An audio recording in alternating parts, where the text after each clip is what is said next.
தனுசு ராசிக்காரங்களுக்கு பிரத்யேகமாக ஒரு கோவில் அப்படின்னா திருக்கோஷ்டியூர் பெருமாள் கோயில்.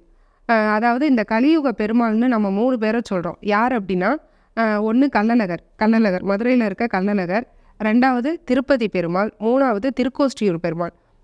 இதில் கள்ளழகர் வந்து நம்ம விவசாயம் பண்ணுற பொருட்கள் எல்லாம், அதாவது அரிசி தானியங்கள், ஆடு மாடு பால், அதெல்லாம் நம்ம கொண்டு போய் கள்ளழகர் கோயிலில் கொடுப்போம். திருப்பதி பெருமாள்கிட்ட போய் நம்ம சம்பாதிக்கிற செல்வம், தங்க நகை பொருள் பணம், அதெல்லாம் திருப்பதி பெருமாள்கிட்ட கொடுப்போம். ஆனால் திருக்கோஷ்டியூர் பெருமாள் மட்டும்தான் நம்மளுடைய பாவங்களை வாங்கிக்கிறார். நம்ம அவருக்கு கொடுக்கறது நம்ம செய்த பாவம். அங்கே வந்து ராமானுஜர் அந்த கோவிலில் கோபுரத்தில் ஏறிட்டு ஓம் நமோ நாராயணாய அப்படிங்கிற நாமத்தை சொன்னீங்கன்னா நீங்கள் பண்ணின பாவம் எல்லாம் கழிஞ்சு போயிடும் அப்படிங்கிற ஒரு விஷயத்த உலகத்துக்கு ரொம்ப உரக்க ராமானுஜர் சொன்ன ஒரு இடம் திருக்கோஷ்டியூர் பெருமாள்.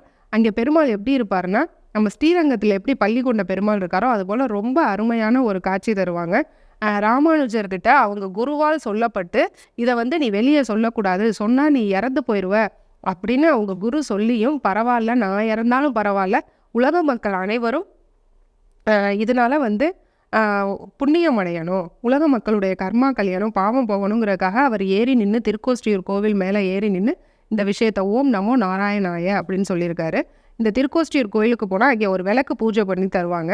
அவரை வந்து நம்ம அந்த விளக்கை நம்ம பெருமாளாக நினச்சி நம்ம வீட்டில் கொண்டு வந்து வச்சு பூஜை ரூமில் வச்சு நம்மளுடைய வேண்டுதல், ஏதாவது ஒரு வேண்டுதலுக்காக தான் விளக்கு வாங்கிட்டு வரணும். குழந்தை இல்லை, எனக்கு திருமணம் நடக்கலை அப்படின்னு சொல்லி போய் வாங்கிட்டு வந்து வச்சு வழிபாடு பண்ணோம் அப்படின்னா அது ரொம்ப விசேஷமாக உடனே நமக்கு கிடைக்கிது.